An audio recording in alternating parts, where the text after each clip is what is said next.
do you feel like the focus is kind of where it needs to be right now after a stretch of good games? Is the team still kind of focusing on where it needs to be, not too high, not too low? Yeah, no, I think we're just focusing on our next opponent, which is important. Is that challenging to kind of get them kind of locked in when they've had so much success?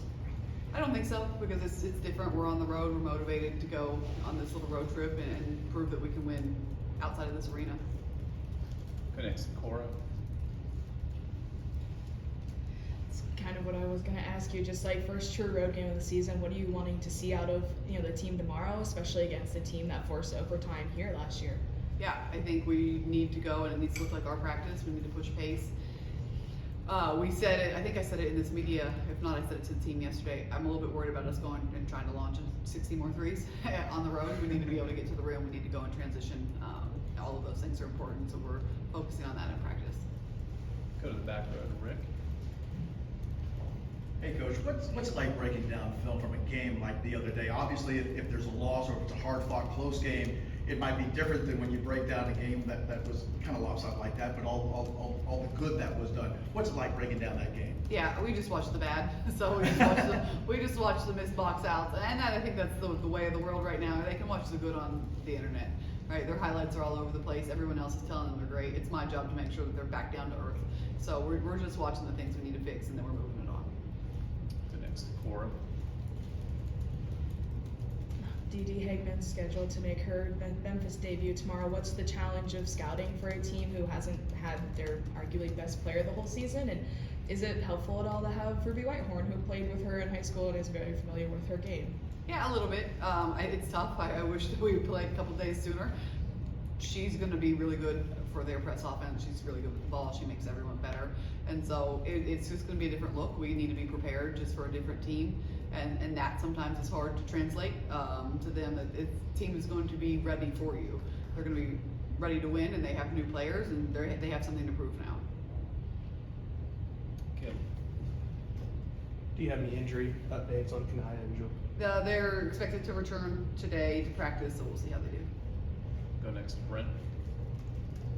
You repeatedly talk about missed box outs. How much better has this team gotten at boxing out from where you were in the preseason, and what do they have to do to get to the level that you expect as a boxing out team? Yeah, I don't know that we've gotten any better, and that's why I keep talking about it. And it's our opponents, we're bigger than our opponents, so we don't have to box out.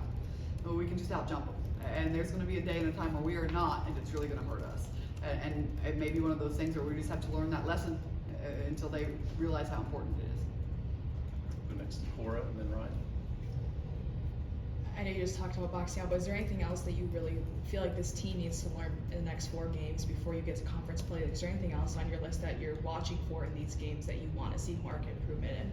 Yeah, our turnovers need to come down. I think a lot of our turnovers the last 2 games have been self-imposed. We've turned ourselves over. And so just making sure that we're taking care of the ball, we're not doing too much, and still think we could share the ball a little bit more on offense. Ryan. Similar to Brent's question about half-court defense, is that something you feel like they've kind of realized that needs to improve after you've harped on it? Yeah, I do. I think that they take a little pride on it. We're never going to back off of that. They're always going to be held accountable for not being in the right position, not playing as a team, and so I think they know that now. Paige in the back. Building off of that, where in game are you able to maybe make those adjustments, or is it just something that you work in practice and you hope it translates to the game where you can have that half-court defense you want for a longer stretch of the game? Yeah, I think we talk about it all the time when we prep it, and then if we need to make adjustments based on the scout or substitutions, people aren't getting it done, or switch up who you're guarding, we can make all of those adjustments in the game. Brent. You said on a couple of different occasions this team likes to be coached hard, or accepts hard coaching, I think is the better word said. When did you realize that, and how pivotal has that been to maybe accelerate some of this process of getting everything that you have installed, getting ready for what's coming up here in the first of the year? Yeah, it's huge. It's huge that they can take it. It's huge that they respond well to it, that they listen. I think it says a lot about them, about how good they want to be, and that they just do it. I definitely don't think they like it. I think it's uncomfortable. But anytime you can get a young person to be uncomfortable and push through it, I think that's where the growth is, and I think we are growing. Paige and then Cora. What's impressed you most about Tess Darby when it comes to that press defense and how she's able to apply that pressure and force turnovers? Yeah, she's just smart. She just knows her angles. She knows when to rotate up. She knows when to rotate back. She uses her length, and so she's gotten really good at it. Wanted to ask you a question about Nolan. You know, obviously he had familiarity with what this system requires working with you at Glenville State, but just seeing his work over, you know, the off season and going into this season and the results and the way he approaches the job, just what makes him the right guy for this job? Yeah, it's perfect for us because he doesn't have an ego and he doesn't have this strict plan that he needs to enforce. He's adaptable and he'll see what we do in practice and he'll base what he wants to do after practice off of what we do in practice. So if I get mad and practice goes a little bit longer or turns into a little bit more conditioning or more running, then he's just not going to continue to do what he already had planned. He's going to adapt and he's going to do what they need rather than what he already had scheduled. And I think that that's really important. He does a good job of relating to the players. He motivates them. He's all into what we do, and so it's really nice not to have someone where I have to go explain myself to every single day. He just knows how to do it. Sam? Going back to that tough coaching, what was that process like to get the team comfortable with that uncomfortable? Yeah, I think it took some time. I think we established it over the summer. They were really uncomfortable over the summer, but they did it. They're close. They did it together, and I think at the end of every week during the preseason, they were really proud of what they did. They were really proud of what they accomplished, and they accomplished it together. Paige? Where will you need C. Spearman to impact the game on defense ahead of Memphis? Is it going to be somewhere down in the post, or how impactful do you need her to be? Yeah, I think we need her every single game. We'd like to keep her out of foul trouble, that helps. But she can impact the game from anywhere. She can impact it driving, shooting, and at the rim, which is huge. I think we could get a little more out of her on rebounds, of just going to get offensive rebounds, getting us extra possessions, and making sure we're boxing out.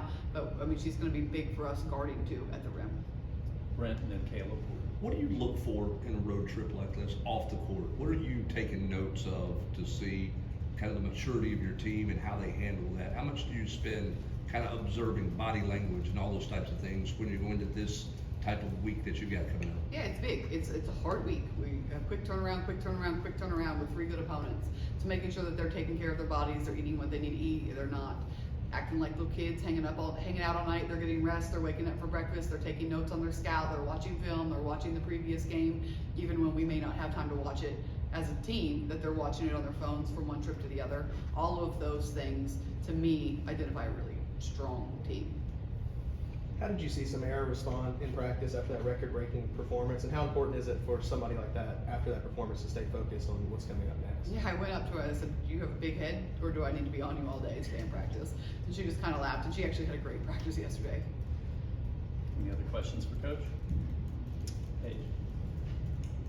You mentioned like the quick turnaround, make sure everyone is focused. What will this teach you maybe about the leadership and how veteran-led this team maybe is in this stretch? Yeah, I think it will teach us a lot.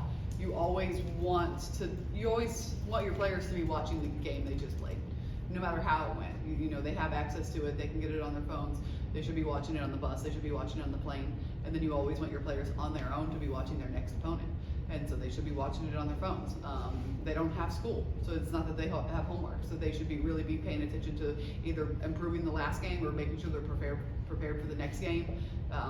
How in-depth they pay attention to their scouts, do they have their scouts, do they know their personnel, all of those things, as opposed to just hanging out and not doing anything and watching Netflix. Thanks, y'all. Appreciate it. Thank you.